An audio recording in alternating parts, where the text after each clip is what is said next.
Hello lovely people, I'm Catherine and welcome to this week's Coverlet of Comfort episode. I have been doing some homework because I've been poorly, as many of you know. I'm much better today. It's actually Tuesday because I've got an in-person workshop tomorrow morning, so I'm filming a day ahead. All I've done is I've just gone around the edges of the little squares and I've left a little 9 patch here to do with you. And in the following on with the theme of fragments, I've been using my Tanglyort's nest. That's actually quite big to be in the Tanglyort's nest. I might wind that around a lolly stick. Sorry, just panicked then. I hadn't plugged the microphone in, but I have. So isn't it funny when you do things and you can't remember that you've done them? Like yesterday, we came back from our walk and I gave Stella her chewy stick, which she always has when she comes back for a walk, for her teeth, you know, like a special dental one. And she, of course, didn't tell me. And then later on I thought, oh no, I don't think I gave Stella her chewy stick. So I gave her another one. And then as I gave it to her, I realised it was the last one in the packet and there had been 2, so she'd had anyway. Sorry, that was a huge digression. Anyway, fragments, orts, Catherine, concentrate. So yeah, so I've been going through my orts, pulling out colours that match or go with the little squares. And I've just been doing overcast stitch for the most part, but here and there I've done something slightly different. Now in subsequent weeks, I don't know if I'm going to do any more stitching actually on the squares, but I really like the way it makes them look. So you see here, this was just with the invisible baste. These 9 here, and they're still kind of raggedy and sticksy-upsy, if that's a word. It is now. But then here where I've just stitched them down around the edge, it just, I don't know, I just like the way it changes the look of them. And also it kind of bonds them more to the cloth, and it just feels really nice now against this linen. So I've pre-selected some colours to match these 9 that remain. And I've got my needle threaded, my tulip embroidery long eye sharp number 9 bent. They don't come bent, it's bent with use. It's my favourite one. So I've got this little one here, which is a bit of linen serviette or napkin that had belonged to my auntie Lily, and then my daughter Lily used it when she was at school and she had to take a napkin. Now this has got, if you can see, lovely fluffy edge here and lovely fluffy edge here and lovely fluffy edge here. Actually that's, yeah, that is a bit fluffy, but this edge is quite straight and not fluffy. So what I was doing, you can see here on this bit of sari silk, was where it was a straight edge, maybe a cut edge, I did the overcast stitch, and where it was a fluffy edge I did running stitch. So I think I'm going to carry on with that theme on this one. So I'm going to start here, and I'm about 1/8 of an inch in from the edge, and I've got my first, I'm coming up just off the edge of the little square, and then I'm going to come into the square, maybe about 1/8 of an inch away from the edge. I feel like I'm saying the edge a lot. I'm just going to do a little running stitch, small as I can, across that side until I come up maybe 1/8 of an inch away from this other fluffy edge. I'm going to shoot through to the back and turn, and then come up. I find if I turn the needle on a corner, you know, if I'd gone down and come up, that it bends the stitch. It's just a little thing that I find a little bit irritating, so I go through and come out again. If it doesn't bother you, then don't bother. So I'll do another running stitch along that edge.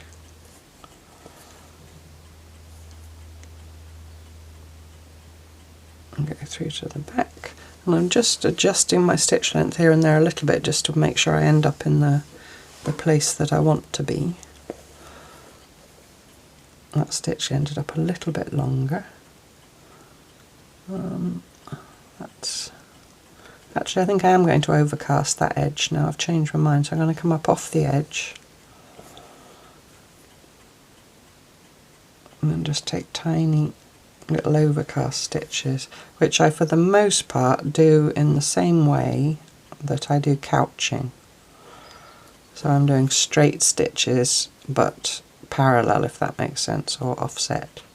So a little stitch forward there, a little stitch forward there. I will show you in a minute when I finish this one that I started off doing this the conventional way and then I changed. I don't know why I did that, but I'll show you the difference on the back in a minute.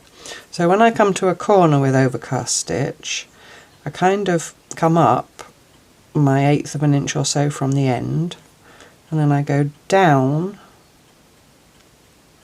into the cloth, the little square, and then I come up an 1/8 of an inch that way. Right, you can see it's all tone on tone.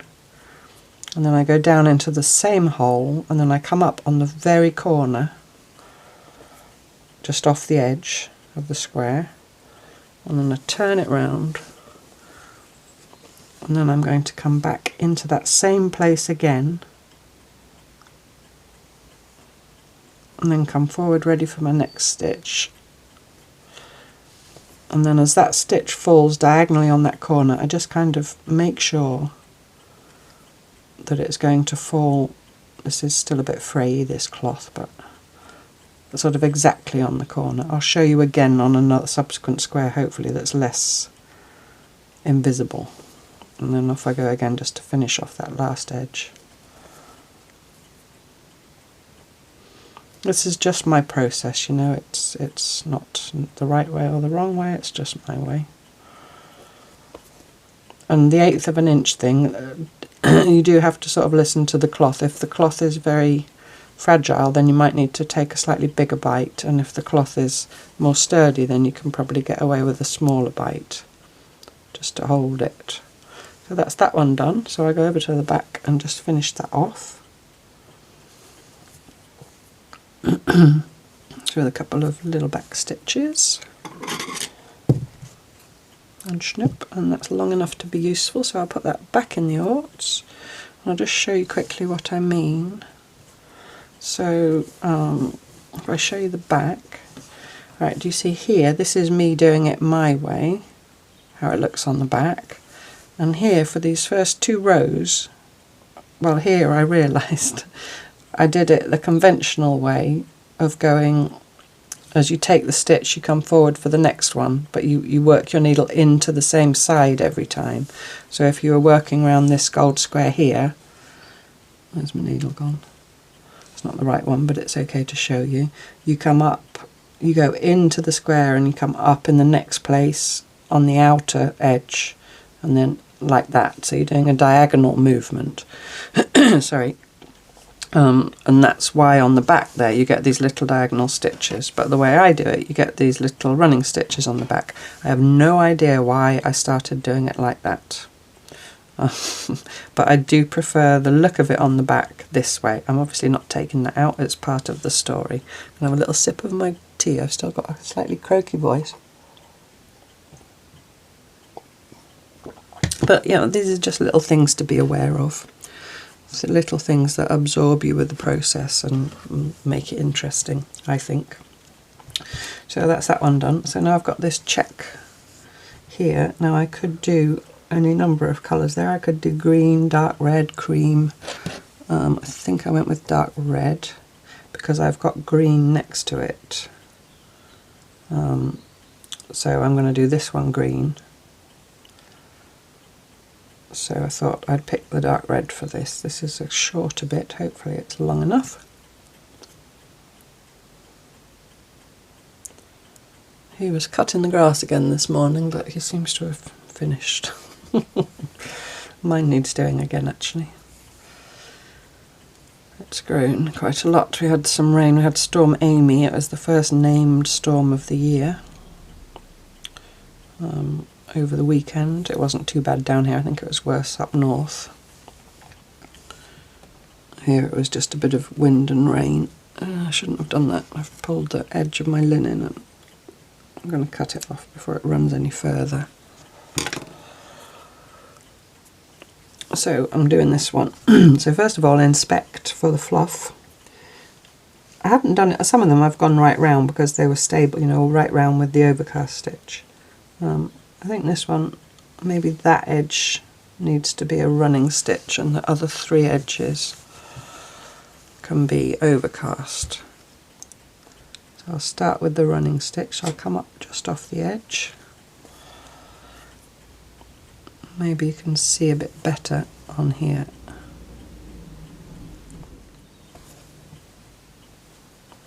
What I'm doing.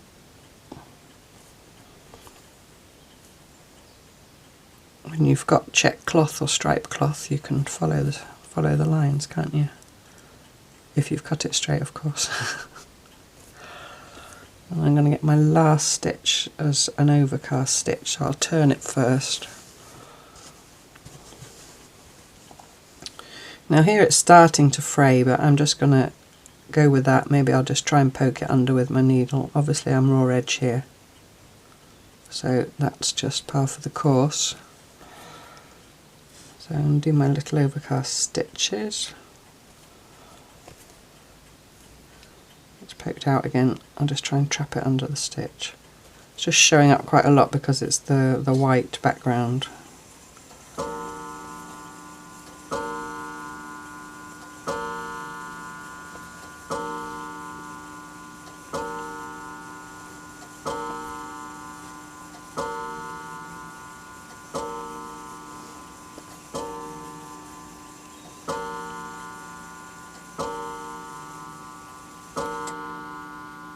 O'clock and all is well. So I've come up again for my last stitch along this side, so I'm going to go down into the square and then come up over there and then go down again into that same hole, come up on the corner and turn it. It just makes that little corner just neat and nicely trapped down. And then as I come in here, a bit thick this cotton flannel, and come up, as I pull through, I'm just going to watch that stitch, not just yank on it, just to make sure it falls. Do you see how it's sort of fallen nicely on that corner? And off I go again. And I must say this was nice to do when I wasn't feeling great. It just required a little bit of thinking about, but not too much brain strain. And it was very satisfying stitching all these little squares on. As I come up here, I'm having to judge. I think I'm just going to go one more stitch to bring myself to the corner. Just having to judge the space. And same thing again, in and out.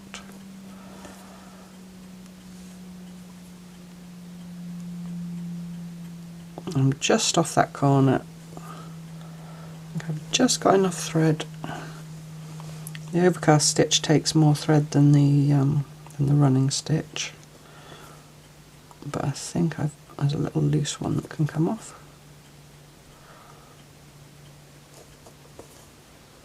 Might just get away with it. Thread chicken. It's a lovely autumn day here today. I just had a walk with Stella this morning, and it's been nice weather actually since Monday. Yeah, I'll just get one more stitch out of this bit of thread. And it's been a bit annoying being ill because I could have gone camping otherwise for a night to that new place that I scouted out. Well, you know, new to me place. It's not a new place, but it's new to me. I would have gone, what's the day today? Tuesday. Yeah, I would have gone Monday. I would have gone Monday night and come back this morning. Would have gone yesterday and come back today, that's what I'm trying to say. And to be honest, it did enter my head that I did feel a bit better, but then I thought, no, Catherine, that would be very silly to go and sleep in a tent when you've been poorly. There will be other opportunities, so I stopped myself from doing that.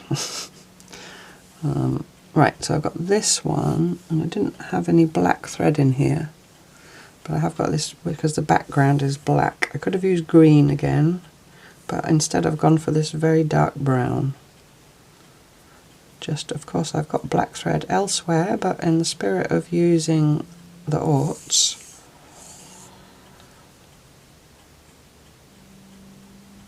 I'm going to use what's most appropriate out of what I've got. I've just heard this morning from Joey, and he's coming over at the end of October for a good few days actually. I think it's more than a week even, so that'll be nice because he's got like a half term from his studies. So I'm hoping there's going to be some nice enough weather that we can go camping together. That'll be fun. Right, so I think this one, because it doesn't have any real fluffy edges, I'm going to just do overcast stitch the whole way. I'm not going to pick at it. So there's a temptation to pick at these little squares. So I'm going to start on the corner, I think. No, I'm going to start somewhere. I'm going to start on the first stitch here. None of this really matters. It's not right or wrong. You know, you find your own way of doing things. But it's nice sometimes to just give things a little bit of thought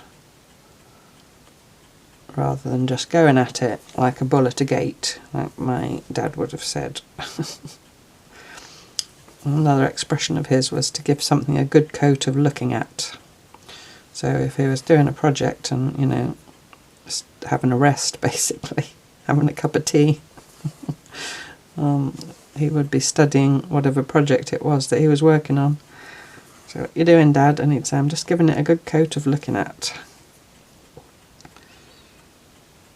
I don't know if that's a common expression. You have to let me know if you know that expression. You never know, do you, when things are said in your own family, and I don't think I've ever heard anybody else say that anywhere, but it doesn't mean that they don't. So let's just do my little corner again. Turn it.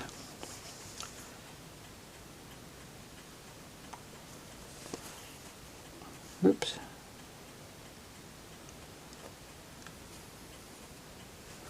There we go. Yeah, another thing I've been doing, that's what has made me think of my dad, well, I think of my dad a lot anyway, but the theme of my workshop, the Slowstitch workshop, which will be happening while you're watching this. No, it won't. It will have happened when you watch this, because you see this in my afternoon, and the workshop's only for the morning.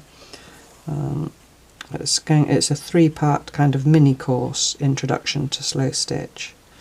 And for the first part, I'm going to talk about Slowstitch, obviously, and what Slowstitch means to me, and so forth. And we're going to make, I've done that differently now. Do you see when you don't concentrate, you do things differently? Doesn't matter.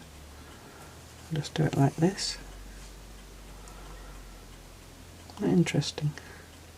You think you've got a process, and then your hands tell you otherwise. Yeah, is Stitch Meditation Scrolls, because those, well, that was one of my earlier videos here on the channel. That video's still up if you're interested, if you haven't seen it. But Stitch Meditation Scrolls, in whatever form they're in, you know, the little ones that often are called snippet scrolls. I think the big difference between mine and what people call snippet scrolls or snippet rolls that mine are not intended to be cut up and used. They are for their own sake and their own purpose of making them. It's very, and to me that it's very much a Slowstitch thing. It's a Stitch Meditation Scroll. So that's why I'm starting with that. And I know that some of the people on the workshop are people who follow me here, and they'll already know and probably make them already, but I just thought it was a nice little introductory session. I can actually see this dark brown against this black very well, but I think that's right, yes. So that will be part 1. And I just asked everybody to bring little scraps and a sewing kit, and I'll show you in a minute, because it doesn't matter, because it will already have happened by the time you see this. Let me just get to the end of this side here. I've got 15 people coming, which is lovely, great. And I've made little blank scrolls for everybody. Just finish this off and then I'll show you, because they're just sat here in a basket and they look so cute. And obviously I make scrolls of every size. I've got my oak spook scroll coming up. I'm going to start it this Friday with you.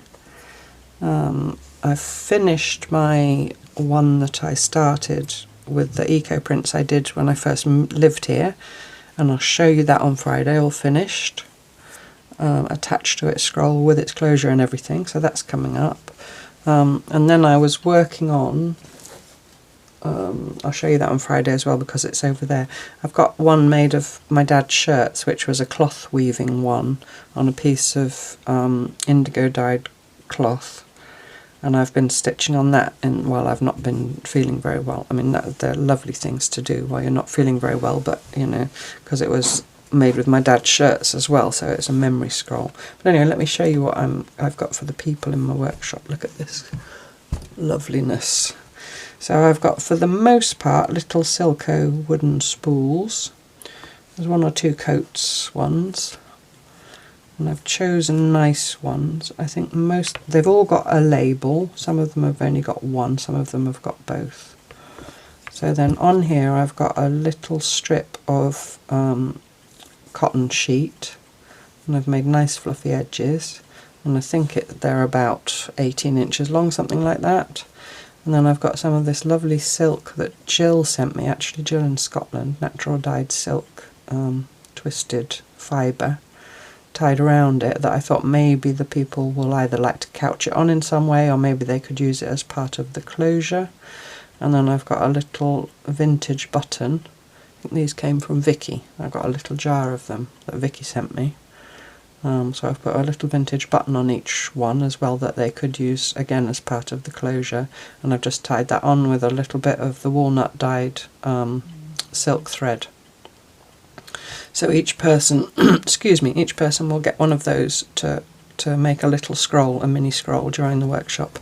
Aren't they cute?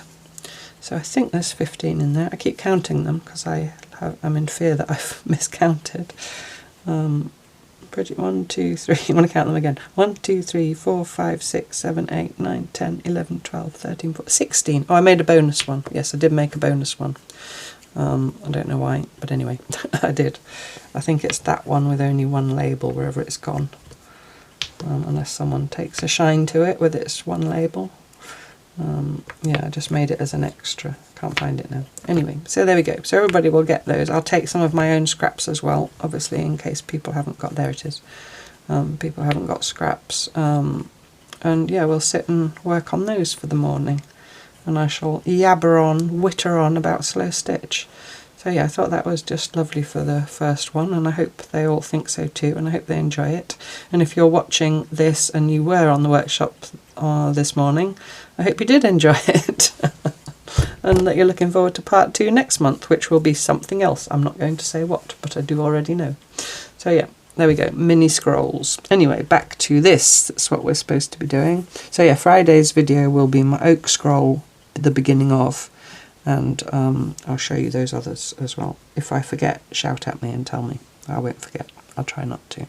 Right, so I've got this little bit of blue, and I have 2 shades of blue here. Yeah, I was going to use this one here. This is more brighter blue. And yeah, it's just more of the same really. So you can obviously do whatever you like around the edges of your squares, but I would encourage you, if you have bits and bobs of thread or in some way go along with the theme of fragments. If you don't have an ort's nest or anything like that, then maybe you can think in some other way about using up something that you do have. Or just taking a little bit of, you know, all the colours off your skeins that you do have. That's also a fragment if you just take a little bit off each. So I've got this other little bit of shirt here. That's got a fluffy edge there as well, so I think I might do those 2 edges running stitch. I like the look of the combination of the two kinds of stitches. I first started doing it back wherever it was because if you try and do overcast stitch over a fluffy edge, the stitches kind of get lost in the fluff and it just, I don't know, it just looks a bit strange to me. So I thought, well, let's showcase the fluffy edge with the running stitch, and then it kind of became a theme as I was stitching. And I just liked the, you know, looking for the fluffy edge, the theme, part of the process. And then just making that decision rather than just going round with an overcast stitch sort of mindlessly. I was just looking at the little square and thinking, right, have you got a fluffy edge? Do we need to treat your fluffy edge differently to the rest of you? Where are we going to do the running stitch? Where are we going to do the overcast? It's kind of paying attention to the work and responding to it rather than I'm now stitching in the other direction, don't know why, doesn't matter. You know, rather than just doing the same thing everywhere, regardless. And again, I've got these nice little checks to follow to keep my stitches even.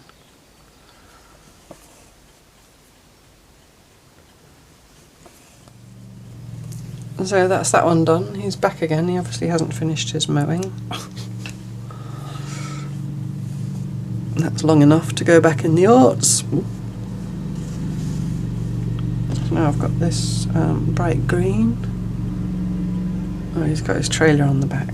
Yeah. It's the same machine that he uses for mowing, but he's also got a little trailer that he puts on the back to, you know, drag materials up and down the site. Ooh, be careful. That was a bit slapdash of me. I'm going to trim that bit there. It's very fragile, this green. But he's happy, it's sunny, he's got his shorts on.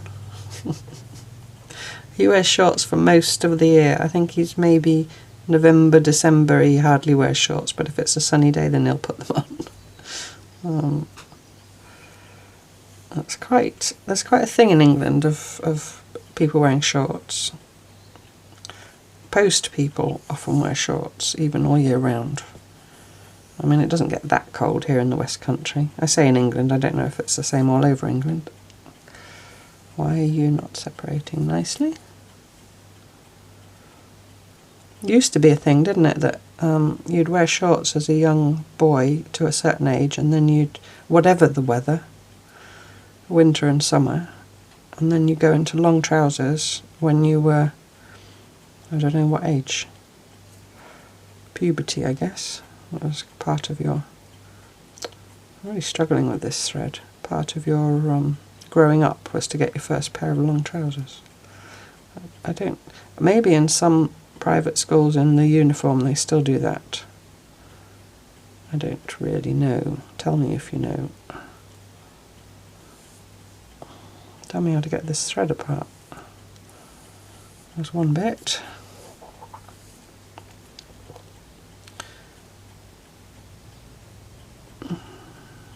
It's kind of got itself welded together somehow. It's not really a knot. I think there's a little thread around it.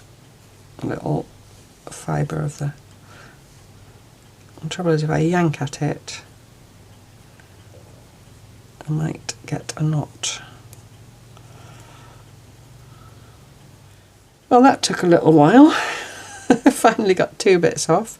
It seemed that the thread was through the plies of itself and each other, if that makes sense. I don't know how that had happened, but anyway, I've managed to get two separate.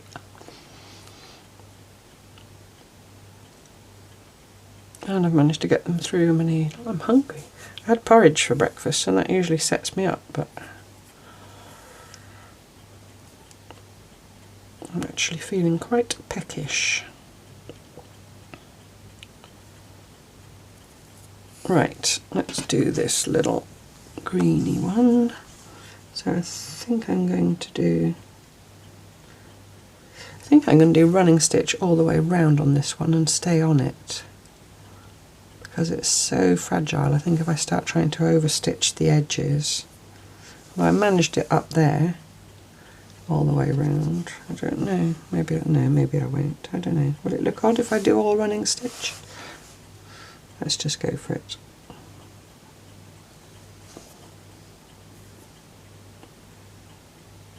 I don't think it will look strange.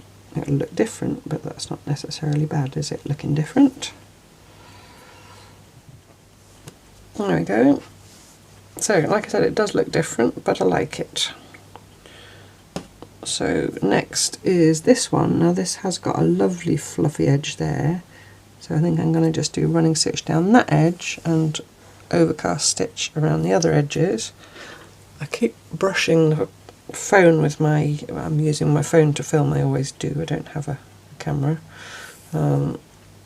I keep brushing it with my head, and I'm very conscious after Monday's video, if any of you watched it. I know some of you don't watch the journaling video, but it was mostly the back of my head. Nobody complained, so thank you so much for being so understanding. And the problem as well is that if something gets in the way closer to the camera, then the camera focuses on that something and not on the thing that could be, that was in shot past my head, which was the journal I was working on. But it was all blurry because the camera kept focusing on my fluffy head. Anyway, I mean, my head does sometimes come in a bit when I'm journaling, but it was quite a lot of a bit. Actually, I'm going to do 2 fluffy edges, I think.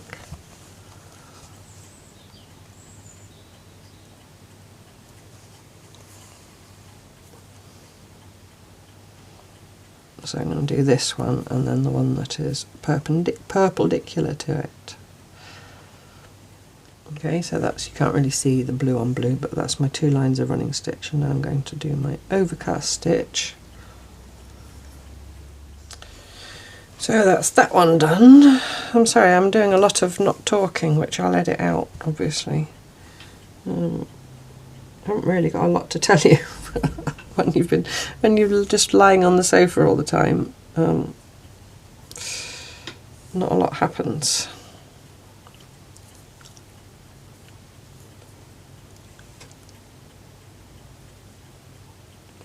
So for once I'm a bit lost for words. I think I'm still a bit tired as well.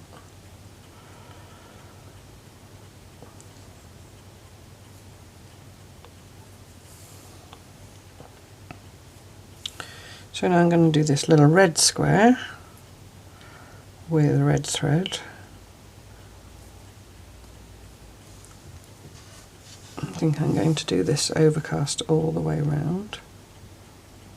Thread hair. There we go.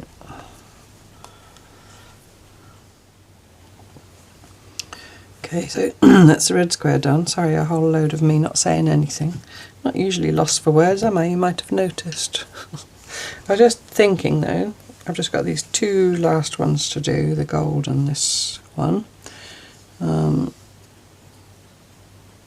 I was just thinking that this would make a nice daily project of some kind.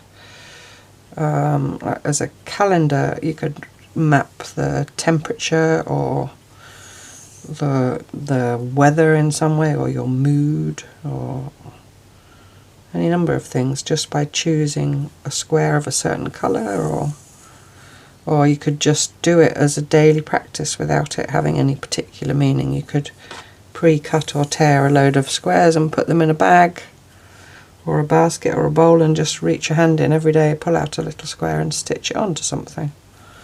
I think that would be a nice little daily practice. It's very satisfying stitching these little squares on, and it takes 5 minutes to stitch one on. So there's an idea. I know there's a few of you watching who aren't actually making the coverlet, but you're using the projects in other ways. Maybe that's a little idea. If you're running out of projects, I'm laughing because I think that's possibly nearly none of you. You know, as a little daily practice, just a square a day, a little tiny square a day. And I guess you could do it onto a scroll if you wanted to. Either just one square wide with a little gap in between, or, you know, or 2 or 3 squares wide if you wanted to make a wider one. Got all this fraying here on the silk. I'm just going to push it back into place because it's not really a nice fluffy edge. Over here it's nicer. I think I cut it, I'm pretty sure I did.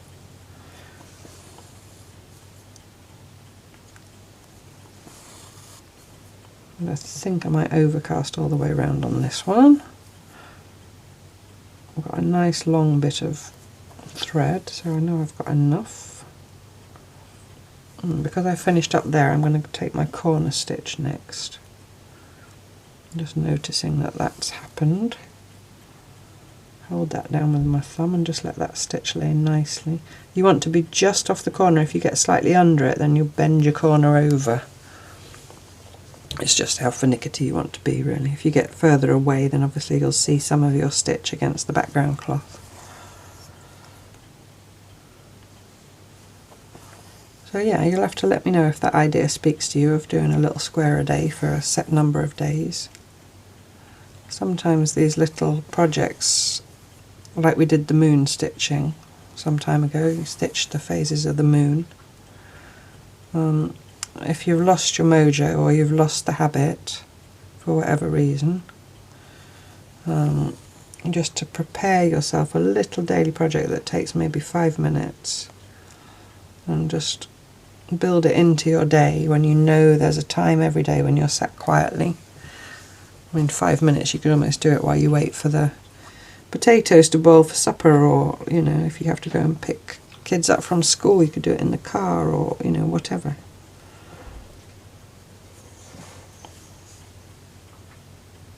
I'm not saying I'll do it, mind you. I've got quite a lot of projects on the go at the moment. But I thought that's maybe... it came into my head, so I'm passing it on. And yeah, do let me know if you decide to do it. And especially if you're in the Facebook group, I can see it.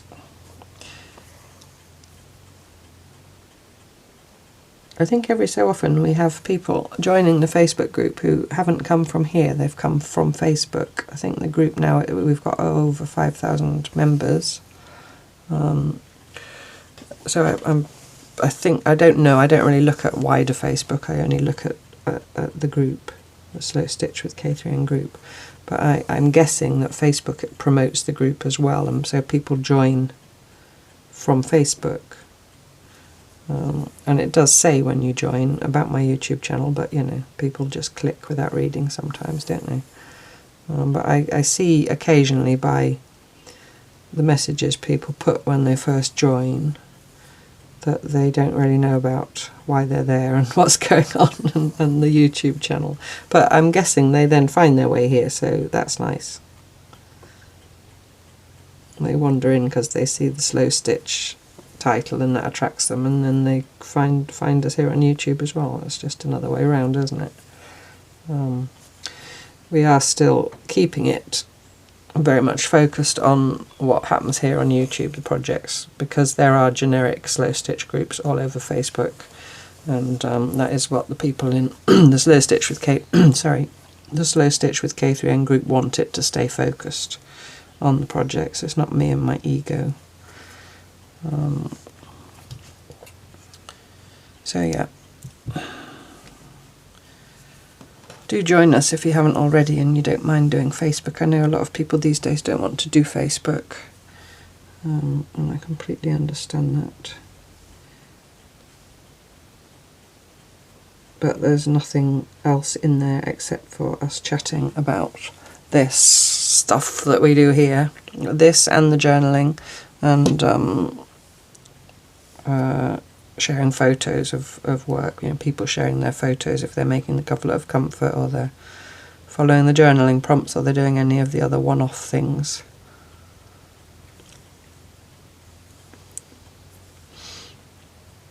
So I've just got one last little square to do, and there's nothing else, no no wider world events are discussed or anything of that kind. It's a little haven of peace and tranquility. And everybody is lovely and kind and supportive of each other, and yeah, I'm very happy to have that group, as I am happy to have you all here as well, but that's lovely. Right, so I think this last one I'm going to go all the way around with the overcast stitch again.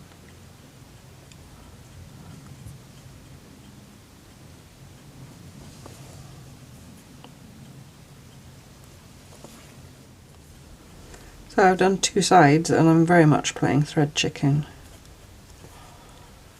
Don't know if I'm going to make it.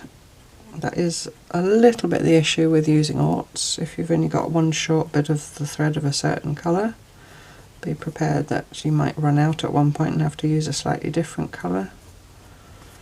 I'm going to make my stitches just a shade smaller, just in the hope that that helps. You can all hold your breath for me.